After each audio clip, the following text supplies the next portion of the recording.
Статистикалық мәліметтерді ақпаратқа толы әрі жинақы жиіліктер кестесі түрінде келтіруге болады. Мысалы, мынадай есеп қарастырайық. Жоғары сынып оқушысының рюкзагының салмағын анықтау үшін 8-ші сынып оқушыларының қатысуымен зерттеу жүргізілді. Өлшеулер нәтижесінде әрбір рюкзактың салмағы берілген қатар пайда болды. Салмақ килограмм өлшем бірлігімен берілген. Кестеден таңдалымда қандай мәндер бар екені, олардың қайсылары жиі, қайсылары сирек кездесетіні көрінеді. Бірақ мұндай кесте негізінде талдау жасау ыңғайсыз. Бұл жағдайда таңдалым нәтижелерін топтастырып, интервалдық кесте түрінде келтіру тиімді. Ол үшін барлық нәтижелер диапазонын тең интервалдарға бөліп, әр интервалға неше нәтижеден түскенін анықтаймыз.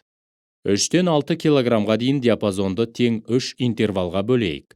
Егер нәтиже аралық шекарасы болса, оны тек бір аралықта ғана есептеу керек. Интервалдық кесте үзіліссіз, яғни берілген аралықта кез келген мән қабылдай алатын шамаларды зерттеуде қолдану ыңғайлы. Мәліметтерді топтастырғанда интервалдар саны өте көп немесе өте аз болмауы керек. Егер интервалдар саны аз болса, үлестірімнің кейбір қасиеттері байқалмай қалуы мүмкін. Ал интервалдар саны тым көп болса, топтастырусыз да болған қолайсыз ақпарат алуымыз мүмкін.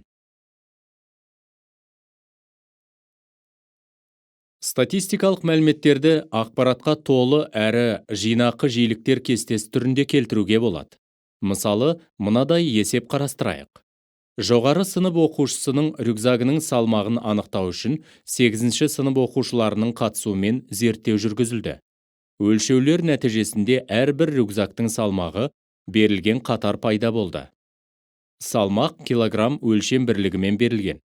Кестеден таңдалымда қандай мәндер бар екені, олардың қайсылары жиі, қайсылары сирек кездесетіні көрінеді. Бірақ мұндай кесте негізінде талдау жасау ыңғайсыз. Бұл жағдайда таңдалым нәтижелерін топтастырып, интервалдық кесте түрінде келтіру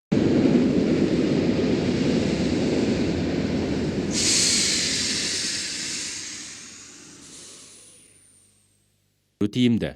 Ол үшін барлық нәтижелер диапазонын тең интервалдарға бөліп, әр интервалға неше нәтижеден түскенін анықтаймыз. 3-тен 6 килограммға дейін диапазонды тең 3 интервалға бөлейік. Егер нәтиже аралық шекарасы болса, оны тек бір аралықта ғана есептеу керек. Интервалдық кесте үзіліссіз, яғни берілген аралықта кез келген мән қабылдай алатын